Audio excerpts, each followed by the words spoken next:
Assalamualaikum dan selamat sejahtera. Jom belajar pengajian perniagaan semester yang pertama bersama Cikgu Rizal, Part 6.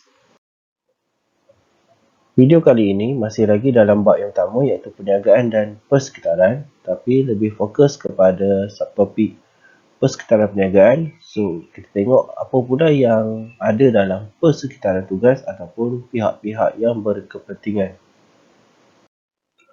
Objektif pembelajaran kita pada kali ini ialah diharapkan pelajar-pelajar dapat menghuraikan 8 faktor persekitaran tugas ataupun pihak-pihak berkepentingan. Sebelum itu kita tengok dulu apakah itu persekitaran tugas.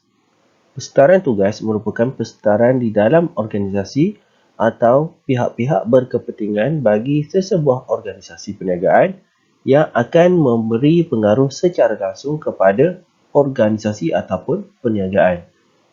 Persekitaran tugas terbahagi kepada 8 iaitu pelanggan, pembekal, pembiaya, pemodal atau pelabur, kerajaan, pekerja, pesaing dan masyarakat. Jadi dia ada 8 faktor persekitaran tugas. So macam mana kita nak hafal ke-8 faktor ni? So untuk video ni saya gunakan pengajian perniagaan ada 4 paper. Murid-murid.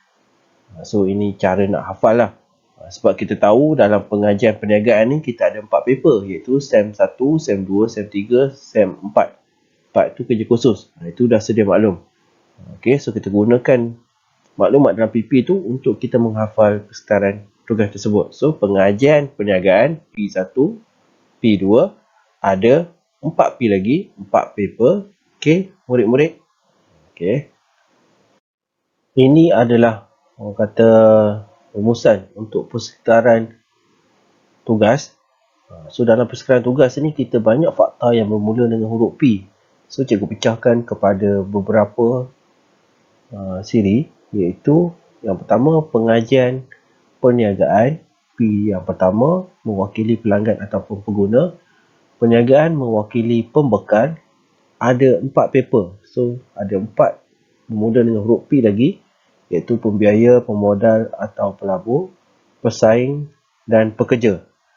K mewakili kerajaan, murid-murid. M mewakili masyarakat. So ini cara kita nak mengingat lah. So P yang 6 tu, so terpulang kepada pelajar nak susun mana satu dulu, tak kisah sebab ini bukan merupakan proses ataupun langkah. So kita boleh letak mana-mana satu terlebih dahulu. Cuma kita kena ingat P ni dia ada 6. 1K, 1M. Itu fakta dalam persekitaran tugas. Jom kita tengok huraian untuk ke-8 faktor persekitaran tugas ini. Kita tengok bagaimana ke-8 faktor ini mempengaruhi secara langsung kepada sesebuah perniagaan. Faktor yang pertama yang mewakili P, pengajian. Iaitu pelanggan ataupun pengguna, iaitu orang yang membeli produk dan perkhidmatan. So kita kena fikirkan apa tanggungjawab perniagaan kepada pelanggan atau pengguna ni. Sebab kita tahu pelanggan atau pengguna ni merupakan sumber keuntungan kepada sesebuah syarikat. Sekiranya pelanggan atau pengguna ni tidak dijaga dengan baik, so dia akan memberi kesan secara langsung kepada sesebuah perniagaan.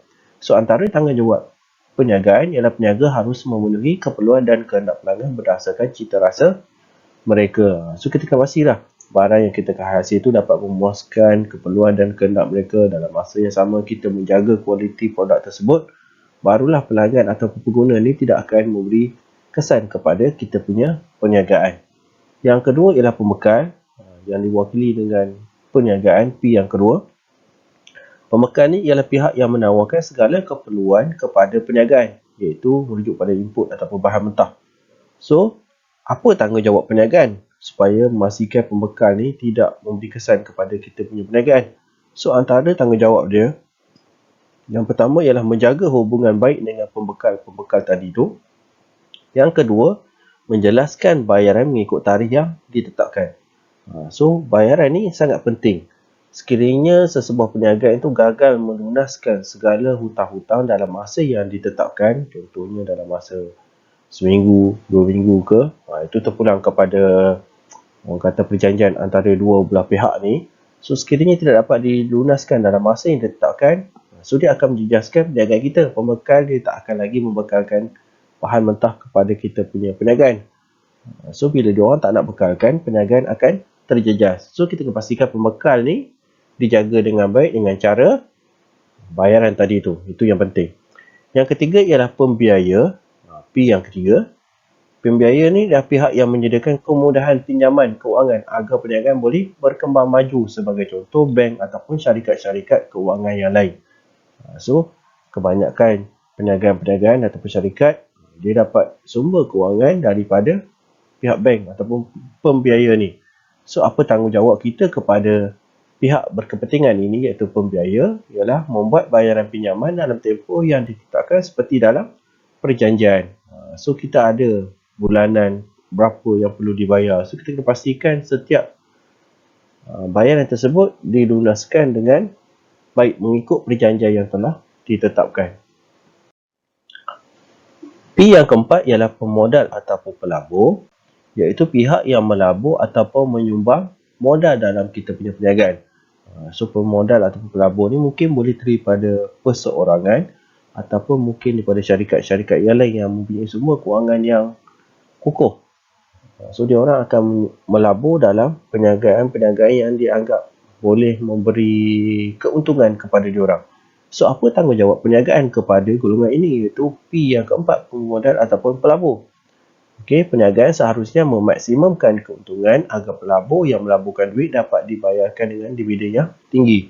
Okey, so kebiasaannya setiap duit tu, so dia akan dapat pulangan dalam bentuk dividen dan sebagainya. So, kita kena pastikan syarikat kita mampu membuat keuntungan. Sekiranya syarikat mendapat keuntungan, so pihak pemodal ataupun pelabur dia akan stay dalam kita punya perniagaan dan dia orang tidak akan lari ke perniagaan-perniagaan yang lain. Okey, tapi sekiranya syarikat kita mengalami kerugian, ini bermakna pemodal pelabur dia akan lari dari kita punya syarikat. So, bila dia orang lari daripada kita punya syarikat, so syarikat kita akan mengalami masalah keuangan. Okey, kegagalan membayar dividen akan mengakibatkan pelabur menarik diri. Okey, so mana-mana pelabur pun dia akan suntik dia punya modal ke dalam perniagaan yang mempunyai keuntungan. Okey, bukan kepada perniagaan yang mengalami kerugian. So, perniagaan kena pastikan syarikat terus membuat keuntungan. P yang kelima ialah pesaing. Okey, pesaing ini merujuk kepada perniagaan yang mengeluarkan produk yang hampir sama dalam industri yang sama. Okey, sebagai contoh, kalau kita berada dalam kategori makanan, so pesaing-pesaing kita merujuk kepada perniagaan-perniagaan yang mengeluarkan produk base kepada makanan tadi. Okey, bukannya daripada industri yang berlainan. So, itu dinamakan pesaing. So, apa tanggungjawab perniagaan kepada pesaing-pesaing ini? Okey, bersaing secara yang sihat, okey, tidak memburukkan nama baik pesaing-pesaing dan sebagainya. Okey, sebab pesaing ni ialah orang yang menjual produk yang sama lebih kurang je dengan perniagaan kita. Okey, so kalau kita main taktik dengan kotor, okey, so diorang pun akan bermain taktik kotor dengan perniagaan kita. So, untuk mengelakkan syarikat kita tidak mengalami masalah, so bersainglah secara yang sihat. Okey, 6 persekitaran tugas yang ke-6, iaitu P yang ke-6 ialah pekerja, iaitu individu yang menyumbangkan tenaga fizikal, mental dan kemahiran untuk menggerakkan aktiviti perniagaan. Ini terdiri pada modal-modal insan ni, okey, yang menyumbangkan segala-galanya kepada sebuah syarikat. So, apa tanggungjawab perniagaan? Yang pertama, kena sensitif terhadap keperluan dan juga kehendak pekerja. Okey, so perniagaan haruslah memastikan orang kata keperluan pekerja-pekerja ni dijaga, seperti kata tempat pekerjaan yang selesa. Okey, contohnya kita letaklah aircon ke kipas dan sebagainya untuk memastikan pekerja ni boleh memberi sumbangan yang optimum, okey, yang maksimum kepada sesebuah perniagaan. Okey, kemudian memberi latihan bagi meningkatkan kemahiran. Okey, sebab pekerja-pekerja ni perlukan kemahiran-kemahiran ni. So, maknanya bila kebajikan dan sebagainya dijaga dengan baik, pekerja ni dia tidak akan memberikan kesan kepada perniagaan. Tapi sekiranya tahap kebajikan pekerja, keperluan dan sebagainya tidak dijaga dengan teratur, dengan baik, so pekerja ni dia akan berhenti ataupun dia akan merosakkan syarikat kita dan sebagainya, ataupun lari kepada syarikat pesaing-pesaing kita. Faktor persekitaran tugas yang ketujuh yang kita wakilkan dengan huruf K, iaitu kerajaan.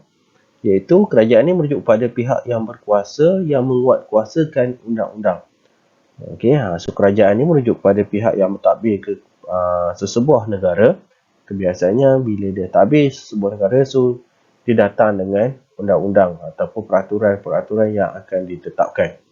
So tanggungjawab perniagaan, okey, mematuhi segala undang-undang yang ditetapkan. Okey, sebagai contoh dari segi bayaran cukai dan sebagainya. Sekiranya syarikat mendapat keuntungan, so dia orang kena bayar cukai lah kepada pihak kerajaan. Okey, so kena follow lah. Okey, banyak lagi peraturan yang ditetapkan. Okey, selain daripada atau buruh contohnya.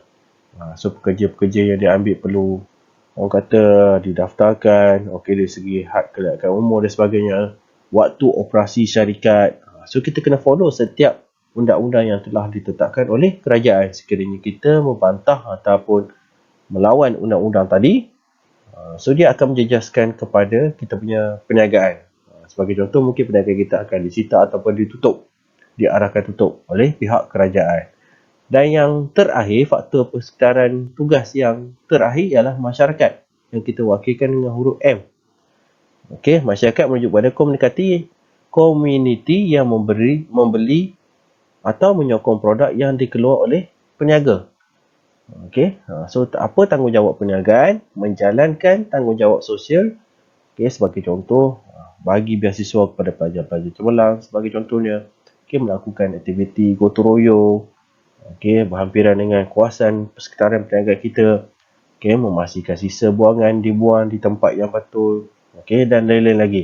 So, maknanya bila masyarakat ini berpuas hati dengan perniagaan yang beroperasi di kawasan mereka, so dia tidak akan mengganggu perniagaan kita. Tapi sekiranya kita membuat masalah, okey, dengan pihak-pihak masyarakat sekeliling ni, so dia akan beri kesan kepada kita punya perniagaan.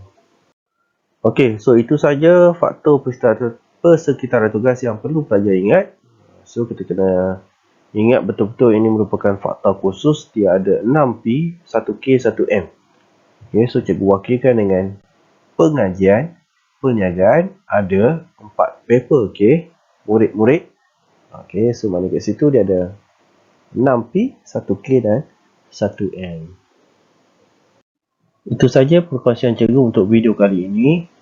Okey, bahagian yang ke-6, fokus kepada persekitaran tugas. Diharapkan pelajar-pelajar mampu menghafal ke-8 faktor persekitaran tugas tadi. So kita akan jumpa lagi dalam video seterusnya. Dan jangan lupa subscribe channel Cikgu Rizal.